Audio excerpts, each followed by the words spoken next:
What's up? Welcome back. Thanks for clicking on my face. This is my channel. I'm John Stark from Mac the Movie Guy, and I'm sure you click subscribe because if you did, then I love you, and if you don't, my love's conditional. So either you want it or you don't.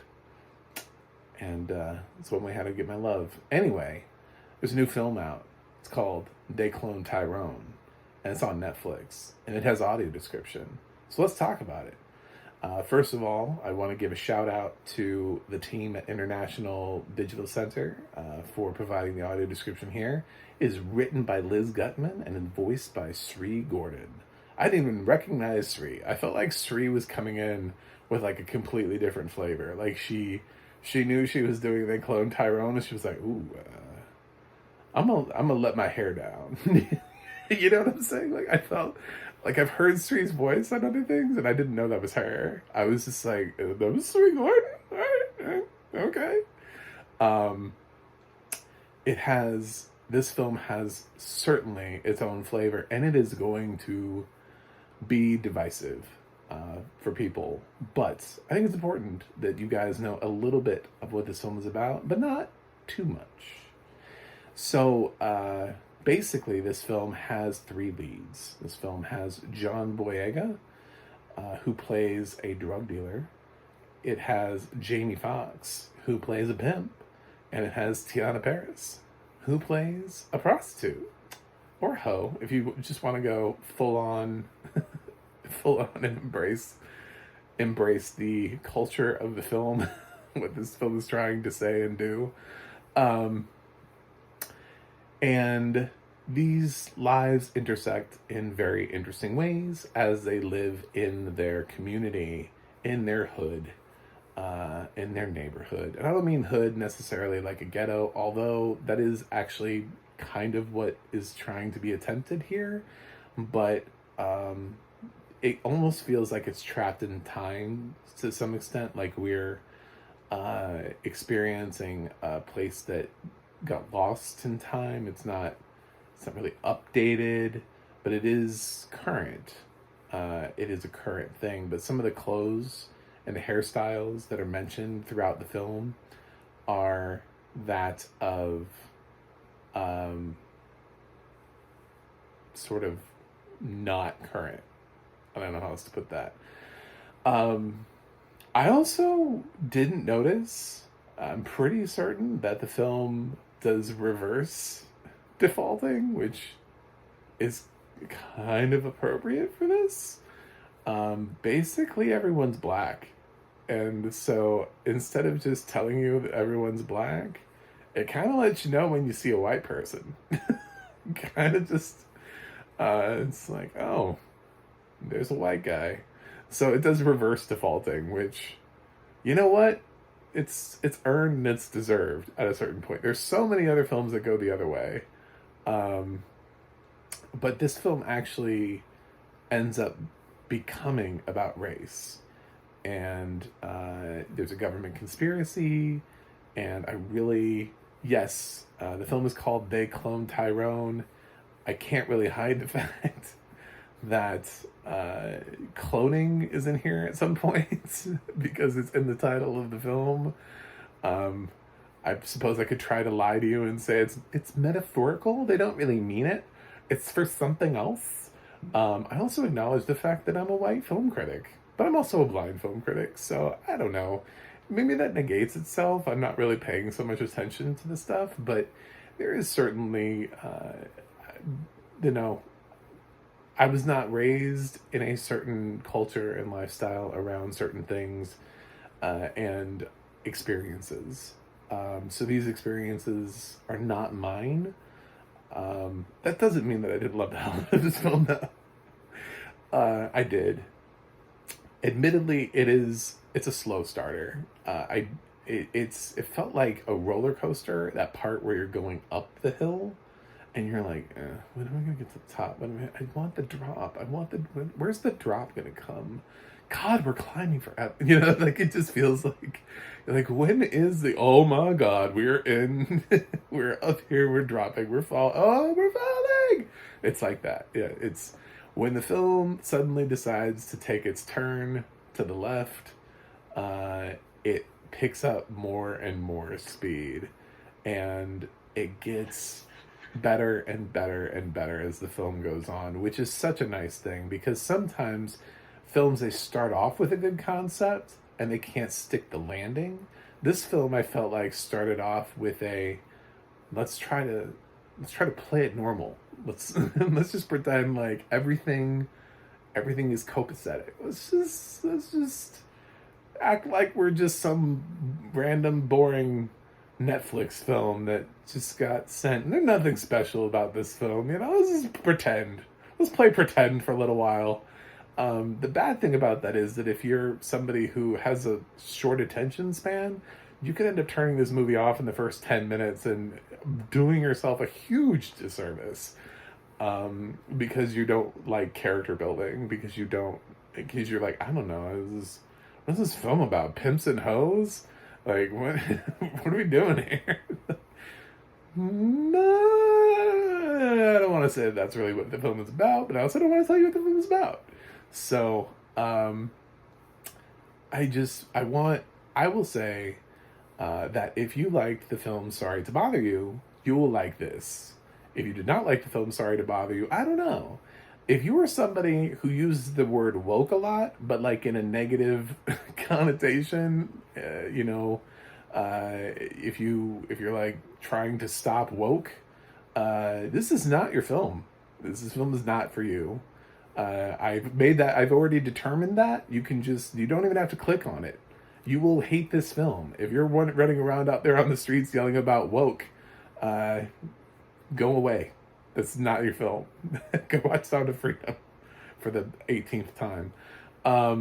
This is clearly a film that is going to have some people who are going to go online and they're going to be like, Netflix is making these kinds of movies that are... well, that's life. I don't know what to tell you. I see stuff all the time that I'm not a fan of, but I figure someone is, so I just kind of let it go. This is a film packed with fantastic performances. Oddly enough, John Boyega was the one. He's unfortunately in sort of the straight man role. He's the guy that has to play sort of the center of the film. So he ends up being the least interesting, because the characters around him are so vibrant. Even the smaller ensemble characters that pop in and out, like David Allen Greer's in here for all of like 5 minutes. Even the smaller characters, there's this little kid, this Junebug, and he's way more interesting than John Boyega's character. But John Boyega has to be this sort of central straight male lead character with not a lot of flair to him, because that's typically what we get from our male leads. It's usually the cast around these people that are the eccentric best friends. And it's a thankless job that he's performing here, but it's not the performance I'm going to remember. I'm going to remember Jamie Foxx, because Jamie Foxx is on fire. He manages to take a character that could easily be grating, and he's not. Every scene Jamie Foxx was in, I thought, I was like, welcome back, Jamie Foxx. I've seen him, I feel like the last couple of things I've seen him in have been terrible, with the exception of obviously like No Way Home, but he's been stuck in some really not great films for a while. I'm really glad to see him return to form. This is a role that feels like it could only be played by Jamie Foxx, and he absolutely is on fire in this role. It's just so fantastic. And Tiana Paris is also, she's so delightful. She's standing here with, not quite the same amount of experience as the other two actors, but she feels like she meets them equally, pound for pound, in every moment, in all the dialogue. She has great moments to herself, and it is just such a delight. There's another performance that I'll mention, but I have to mention him outside of context. There's Kiefer Sutherland, who plays a character called Nixon. When he appears, he's really not the point. It's not the performance you're supposed to talk about, but I do have to acknowledge the fact that he was really good doing what he's supposed to do for this film. I was thoroughly entertained by what he brought to the screen. It's like I just watched like, I don't know, 8 or 10 episodes of Rabbit Hole, and I thought he was better in this. I was far more engaged in his supporting role in this film than I was in his leading role in Rabbit Hole. So yeah, it all depends on the role and obviously where the film goes. I like this. The sad thing is I can't rate it too high because I do have to be totally honest and say it's a slow start. It does require you to have patience, but if you have that patience, the film will go completely in another direction, which is why I compared it to Sorry to Bother You.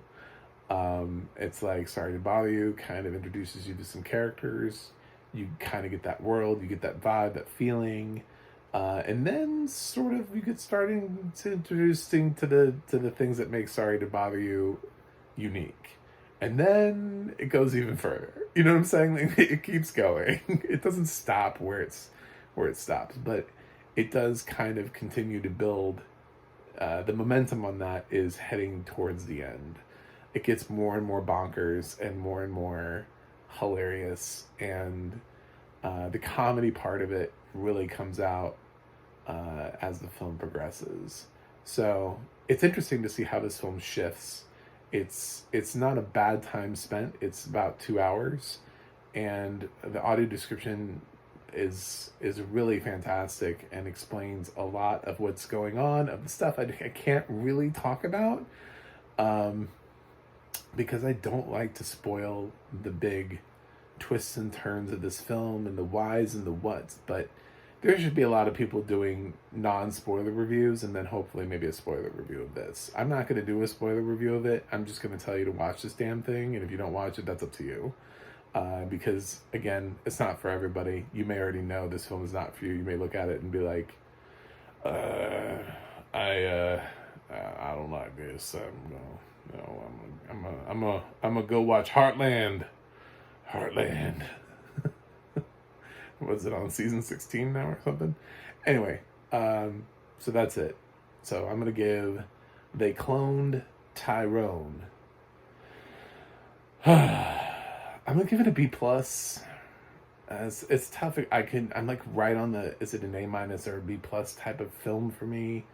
And it's just a little bit of a slow start, but it really does get going. I really want to give it I feel like it's like an 89.9, and I'm like the teacher who doesn't round up.